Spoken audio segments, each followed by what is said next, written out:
public ডিমাণ্ডে try কৰিছোঁ নাজানো কিমান ভাল হ'ব বেয়া হ'ব but I am trying my best Krishna দাৰে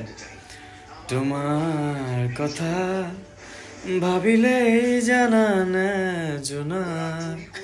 উপচি পৰে বুকুৰ সিপাৰে এহেজাৰ গোলাপে ৰঙা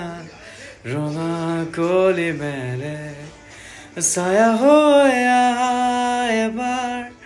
কাষৰলে দিতকতো নালাগে আহিবলে এবাৰ কাষৰলে তোমাৰ কথা ভাবিলেই জানানে জোনাক উপচি পৰে